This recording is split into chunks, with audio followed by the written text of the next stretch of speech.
레위기 12장은 하나님께서 출산한 여인과 아기에 대한 말씀을 주고 계십니다. 그럼 남자들이 읽을 때는 이게 뭐 우리하고 관계없구나 그렇게 생각할 수 있지만 그렇지 않습니다. 이 출산 산모에 대한 하나님의 말씀과 그 아이, 출산한 아이에 대한 하나님의 규례가 성경에 그렇게 자세하게 기록이 돼 있어요. 아기를 낳으면 산모는 이렇게 하라, 아들을 낳으면 이렇게 하고 딸을 낳으면 이렇게 하고, 하나님은요 자세하게 아이의 출생부터 그의 삶의 인도하심까지 다 하나님이 시작부터 끝까지를 다 가르쳐 주고 계세요. 사실 이게 부담스러운 게 아니라 이게 은혜입니다.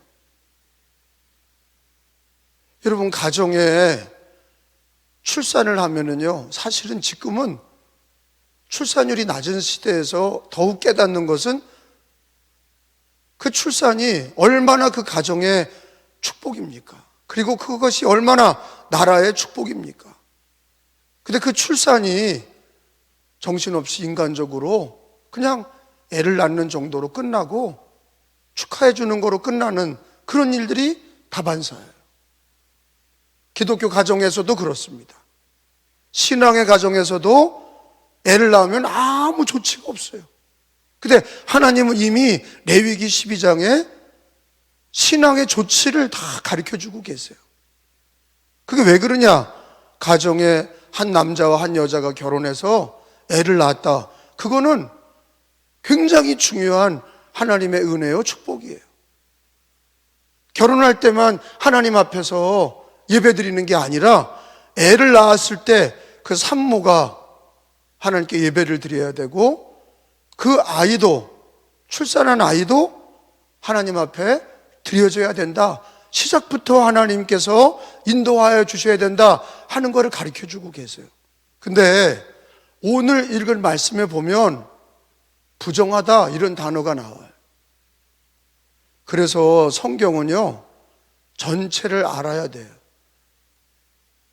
여기 보면은요 마치 하나님께서 애를 낳은 여자와 아이를 부정한 것처럼 말씀을 하시는데, 여러분 사실은 1절 2절 읽어봐. 여호와께서 모세에게 말씀하셨어요. 2절에 시작. 이스라엘 자손에게 말하여 이르라. 여인이 임신하여 남자를 낳으면 그는 이레 동안 뭐하리니? 부정하다. 곧 월경할 때와 같이 부정할 것이요. 이 월경이라고 하는 것은 자매들이 임신할 준비가 됐다 그런 뜻이거든요. 그리고 월경이 이제는 끝나서 나이가 드시면 폐경이 되면 이제는 임신할 준비가 지났다 그런 뜻이거든요. 이 월경은 출산과 연결이 돼 있어요. 근데 거기 보니까 부정하다 그렇게 생각하니까 이게 애 낳는 게 죄인가? 그렇게 생각할 수가 있는 거예요. 오늘 읽은 본문에만 보면 부정하다 그러니까 이게 애 낳는 여자도 부정하고 또 애도 부정하고, 그러면 이게 하나님이 애 낳은 집에 대해서 하나님이 이렇게 부정하다고 얘기하시나? 근데요 성경에 보면요 애를 낳은 거는 축복이다 그런 말씀들이 사방에 기록이 돼 있어요. 자, 부정하다는 말씀을 제가 이해를 시키기 위해서예요. 이게 해석이 되지 않으면 마치 출산한 여자가 부정하고 애가 부정하고 그렇게 생각할 수 있어요. 근데 여러분 시편 127편을 가서 보겠어요. 시편 127편 127. 여러분 가정에 손주를 낳든지 또는 자녀를 낳든지, 자, 이 말씀을 잘 기억하셔야 돼요. 127편이에요. 3절입니다. 자, 보라 자식들은, 시작. 보라 자식들은 여호와의 뭐예요? 기업이요. 태의 열매는 그의 상급이로다. 한 번 더 읽어봐요. 시작. 보라 기업이요. 태의 열매는 그의 상급이로다. 하나님은요 애를 낳은 거를 어떻게 하세요?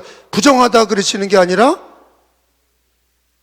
여호와의 기업이라는 뜻이 뭐예요? 그러니까 이게 축복이지 뭐예요. 하나님이 애 낳은 가정을 여호와의 기업이다, 하나님의 상급이다, 이런 얘기는 뭐예요? 다 그게 하나님이 부정하다고 하는 말씀과 여기에 여호와의 기업이나 그의 열매다, 그 얘기는 어떻게 보면 이게 충돌이 돼요. 한쪽에서는 부정하다고 그러셨다가 한쪽에서는 하나님의 기업이라고 그랬다가 또 하나님의 열매라고 그랬다가 이게 뭐가 맞는 거예요?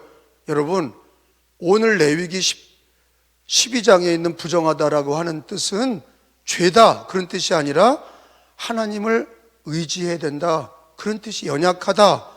여기서 부정하다고 하는 히브리 말은 이 레위기 12장은 성경 전체를 통해서 해석할 때 부정하다 할 때는 죄악으로 부정한 것도 있지만 산모가 연약해서 연약함으로 하나님을 의지해야 된다라는 뜻이 들어가 있어요. 그래서 두 가지 언어의 해석이 가능한데 성경 전체를 보면 하나님은 레위기 12장에 애 낳은 거를 부정하다 그렇게 말씀하셨는데 그 해석을 죄 때문에 부정하다, 그게 아니라 연약한 것 때문에 하나님을 의지해야 될 때다, 그런 뜻이에요. 사실은 왜? 시편에 있는 말씀이나 신구약에 있는 말씀을 보면 애를 낳은 산모에 대해서 하나님은 그 열매는 여호와의 기업이다, 애 낳은 것은 여호와의 기업이고 그 사람에게는 그의 상급이다, 그렇게 말씀하신 것을 보면 산모에 대해서 부정하다고 하고 말씀하신 거는 해석을 산모나 아기나 연약하다, 그래서 하나님을 의지해야 될 때다, 그렇게 해석해야 맞다는 거예요. 할렐루야. 자, 그래서 여기에 산모가, 애가 죄악되다 그렇게 해석하면 안 되고 연약하다, 부정하다라는 단어가 두 개 다 써요.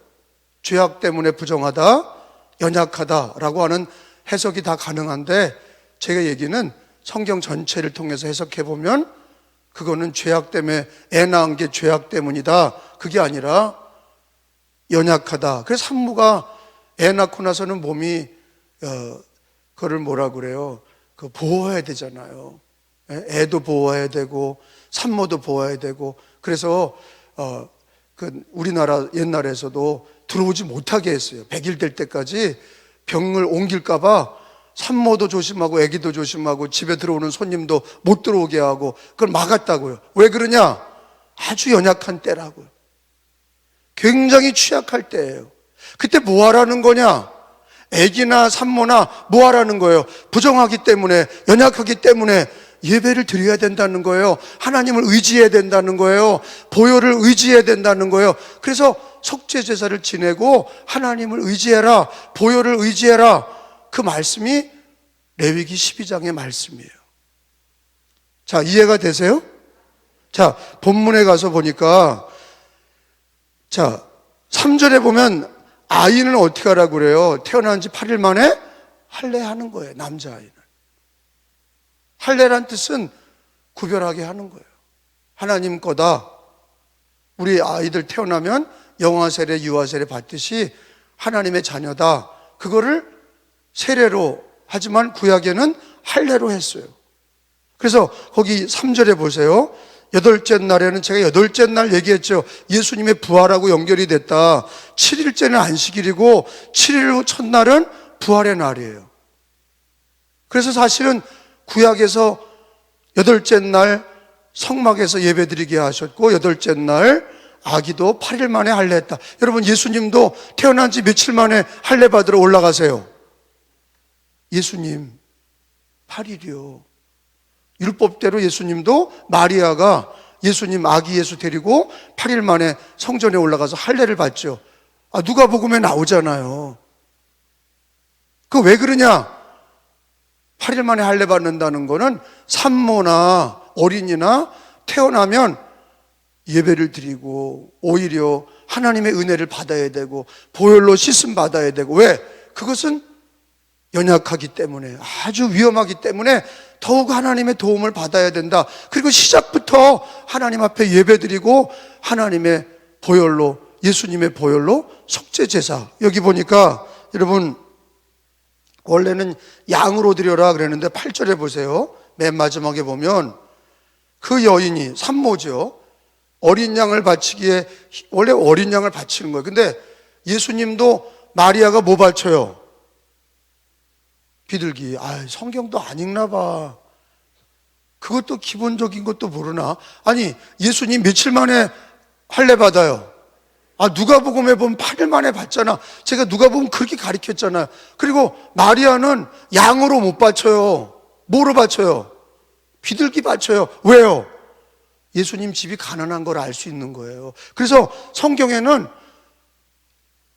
집이 있는 집에 재정이 되는 집은 양을 바치는 게 정상인데 가난하면 산모는 산비둘기나 비둘기를 바쳐라. 이렇게 그렇게 하나님은 반드시 하나님 앞에 제사를 지내라 라고 가르쳐주고 계세요. 다시 읽어봐요. 정신 차리고 시작. 그 여인이 어린 양을 바치기에 힘이 미치지 못하면 산비둘기 2마리나 집비둘기 새끼 2마리를 가져다가 하나는 번제물로 하나는 속죄제물로 삼을 것이요 제사장은 그를 위하여 속죄할지니 그가 정결하리라. 아멘. 속죄제사를 지내고 번제를 지내라. 이 얘기는 뭐냐? 산모나 어린아이나 다 하나님을 의지하고 예배를 드려서 보혈로 씻음 받고 하나님의 은혜를 받아야 된다. 왜? 축복의 자리이지만 위기다 하는 거예요. 연약하다. 그리고 여러분, 우리 인간은 태어날 때부터 죄를 가지고 태어나요. 맞죠? 그걸 뭐라고 그래요? 원죄. 여러분, 원죄가 있어요, 없어요? 있어요. 원죄를 안 믿는 자들은 이단이에요. 태어날 때부터 죄인이다. 이거 믿지 않으면 그건 이단입니다. 성경은 뭘 가리키냐? 어머니 뱃속에서부터 죄인이야. 죄를 지어서 죄인이 아니라 우리는 아담으로부터 죄를 지은 게 유전이 돼. 죄의 유전이 뭐예요? 원죄야. 다시 얘기할게요. 죄의 유전이 뭐예요? 근데 원죄가 있어요, 없어요? 있어요. 성경은 원죄를 가르쳐요. 그래서 반드시 아기나 산모나 아이를 위해서라도 엄마 뱃속에서 난 애 자체가 죄인이기 때문에 그대로 죽지 않게 하려고. 그래 갑자기 애가 죽으면 그 아이가 어디 갑니까? 죄를 갖고 태어났으니. 그러니 할례를 받는 거예요. 할례 받게 하고 여자아이는 하나님 앞에 속죄와 번제제를 드리게 하고 산모나 어린이나 남자나 여자나 다 할례 번제를 드리고 2가지 속죄제를 드리고 하나님 앞에 예배를 드리게 돼 있어요. 왜? 죄도 씻음 받고 연약한 그 가정이 하나님의 은혜를 받고 죄 씻음 받고 그렇게 하나님이 가정을 보호하게 하시도록 그렇게 의지한 거예요. 여러분 6월절에 이스라엘 백성들이 뭐를 바르고 살아요? 어린 양의 피를 바르고 살지요. 그래서 하나님의 약속은 뭐냐? 너희 집에 애를 낳으면 산모도 그렇고 애도 그렇고 남자나 여자아이를 낳으면 하나님 앞에 남자아이는 할례도 받고 여자아이가 낳아도 번제와 화목제, 속죄제를 드려라. 그 양 드리고 양이 없는 집은 비둘기 2마리를 갖고 와서 하나는 번제, 하나는 속죄제로 하나님 앞에 그 가정이 은혜를 받고 죄사함을 받고 원죄도 다 씻음 받고 아기를 위해서라도 그걸 가르쳐 주시는 거예요. 할렐루야. 그러니까 이거는 하나님이 왜 산모와 태어난 아기를 위해서 이렇게 말씀하시는 겁니까? 가정을 하나님이 지켜주시려고 그러는 거예요. 근데 대부분 가정은 이런 절차 없이 애를 낳으면 그냥 의학적인 조치만 취하지 신앙적인 조치를 취하지 않는 거예요. 신앙적인 조치가 반드시 있어야 되는 이유는 우리는 구원받은 가정이고 하나님을 믿는 가정이고 아기가 태어났을 때 가장 연약하고 아이는 원죄를 갖고 태어났기 때문에 반드시 번제와 속죄제사를 지내서 산모도 하나님의 은혜 가운데 있게 하고 어린이도 하나님 앞에 죄를 회개하고 은혜 가운데 있게 하는 그게 하나님의 의도입니다. 하나님의 뜻인 거예요. 자, 어떤 사람은 이 시대 이단과 자유주의자들은요, 죄를 유전이 된다. 나는 무슨 죄를 지었어 내가. 태어나면서부터 부모 때부터 죄를 유전된 거 난 믿지 않아. 제가 얘기하지만 그 이단이고, 그 사람들은 대부분 성경대로 믿지 않는 사람이고 자유주의자들이에요. 성경은 원죄를 가르치는데 아담의 죄가, 한 사람의 죄가 모든 사람에게 미쳤다. 그리고 예수님이 한 분이 죄에서 용서하시고 십자가에 죽으심으로 그 예수를 믿는 사람은 모두 다 죄사함 받는다. 다 한 사람으로부터 모든 게 유전이 되는 거예요. 내 말 이해가 되세요? 유전을 믿지 않으면, 여러분, 부모가 유전이, 육체의 유전이 있어요. 피로 유전이 되잖아. 피 검사 왜 해요? 유전이 된다니까. 과학이 또 그걸 입증하잖아요. 피 검사하면은 가족력이 다 나오잖아요. 그 집에는 어떻게 됐다, 뭐가 부모 때부터 갖고 나온 뭐가 있다, 다 드러나게 돼 있어. 죄도 피로 유전이 돼요. 할렐루야. 그렇기 때문에 반드시 누구를 믿어야 돼요? 죄 사함 받는 예수님의 보혈로, 피는 피로 갚는 거예요. 피가 생명이거든요. 피가 생명이야. 그래서 피를 먹지 말라는 거예요. 생피를 먹지 마라. 왜? 피는 생명이다. 근데 죄값을 뭐로 갚냐? 피값으로 갚는 거예요. 왜? 피가 생명이기 때문에. 그래서 예수님이 피를 흘려주신 겁니다. 생명을 주신 거예요. 그 피를 믿는 자마다 생명을 얻는 거예요. 할렐루야. 그 모든 예배에는 반드시 피 흘림이 있는 거예요. 양을 갖고 와도, 비둘기를 갖고 와도 다 피를 내는 거예요. 안수하고 잡아서 피를 내고, 그 피를 제사장들은 다 그거를 번제단에 뿌리고 바르고 죄를 용서받는 거예요. 어린아이가 태어났다. 반드시 하나님 앞에 번제와 속죄 제사를 지내서 연약함을 보호받고 죄사함을 받는 은혜를 받으라 하는 게 하나님의 레위기 12장의 말씀인 거예요. 제 말 이해가 되시죠? 자, 그러면 여러분, 레위기 12장에 보시면 3절에 아기도 하나님께서 그렇게 바쳐라, 아기도 바쳐라 그러셨어요. 할례죠, 남자아이들. 자, 시작. 3절 시작. 그 여자아이는 어떻게 하냐? 5절에 시작. 여자를 낳으면 그는 두 이레 동안 부정하리니 월경할 때와 같을 것이며 산열이 깨끗하게 되면 며칠까지? 66일을 지내야 하리라. 그때까지 여자아이 낳으면 66일 동안 집에 있다가 예배드리러 와라. 그리고 남자아이 같은 경우는 8째 날에 할례 받으러 성전에 와라. 이렇게 하나님이 다 정하고 계세요. 근데 어떻든 남자이든 여자이든 그렇게 날짜 차이는 있지만 반드시 애가 태어나면 어떻게 돼요? 예배 드려야 되는 거예요. 애가 나면 반드시, 그게 무슨 산부인과 조치하고 의학적인 조치하고 병원에 가고 어디 가서 몸조리하고 이런 것도 중요하지만 진짜 중요한 거는 신앙적인 관리를 받아야 된다는 거예요. 하나님께 와서 예배를 드려라. 그래서 하나님의 은혜를 받고, 아기는 원죄의 죄사함을 받고, 가정도 하나님 앞에 연약할 때 은혜를 받아라. 번제와 속죄 제사를 지내라. 자, 우리 가정 연약할 때가 있습니다. 이렇게 애를 낳은 집이 축복의 때이기도 하지만 애도 원죄를 갖고 태어났고 산모도 굉장히 위험할 때예요. 그래서 옛날에는 100일 잔치를 크게 했어요. 지금은 안 하죠. 그거 하면 욕 맞아요. 100일 잔치하고, 이제는 돌잔치, 코로나 때도 돌잔치도 안 해요. 그거 하면 또 욕 먹어요. 근데 왜 그렇게 크게 했던 거예요? 옛날에는 다 죽었어요. 많이 병으로 죽고 그냥 많이 죽었어요. 막 5, 6명 나도 그 중에 한두 명 살았어요.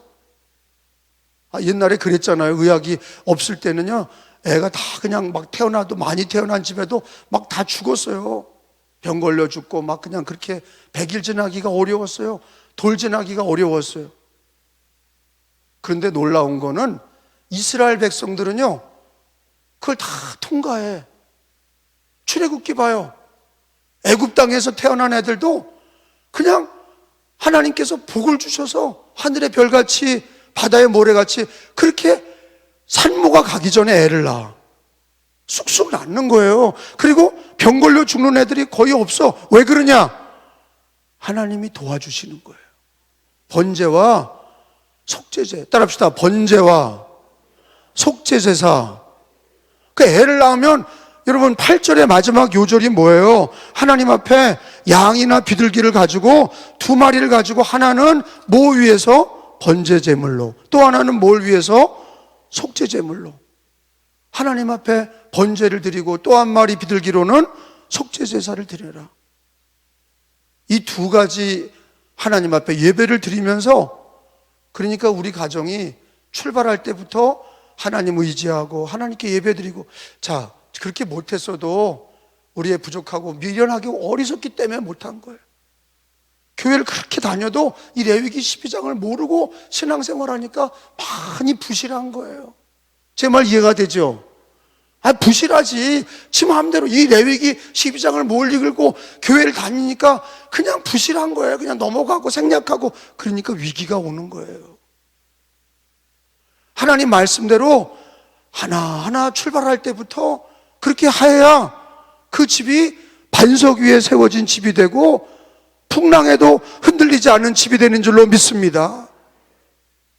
그래서 레위기 보면 애를 낳으면 이렇게 하라. 출발부터 하나님은 다 가르쳐 주시는 거예요. 결혼의 규례도 있고 출산의 규례도 있고. 야, 하나님은 얼마나 이렇게 다 세밀하세요. 그 이유는 하나님은 가정을 보호하시고 죄와 심판에서 건져주시기 위함입니다. 밀어냈던 우리를 빨리 회개하고, 가정은 이렇게 연약할 때 하나님 앞에 뭐 해야 돼요? 예배드려야 돼. 예수의 이름을 의지하고 예수의 보혈을 의지해서 번제와 속죄제사 지내서 하나님 앞에 양과 비둘기로 예배를 드릴 줄 아는 신앙이 되어야 하나님이 그 가정에 죄를 용서하시고 연약함을 도와주시고 아기를 지켜주시고 산모를 지켜주시고 결국에는 가정을 지켜주시고 더 나아가서는 이스라엘 공동체를 지켜주시는 거예요. 자, 마태복음 9장에 보시면, 자, 마태복음 9장으로 넘어가서 봅니다. 9장. 마태 9장에 혈루병의 여인이 나와요. 9장 19절. 9장 19절에, 자, 혈루병이나 지금 산모나 아까 혈루증, 아기가 하혈하는, 아기 난 다음에 여자가 하혈하거든. 자, 그게 위기거든요, 사실은. 자, 거기 보면 19절로 22절까지 읽습니다. 제가 먼저 읽을게요. 예수께서 일어나 따라가심에 제자들도 가더니, 여러분,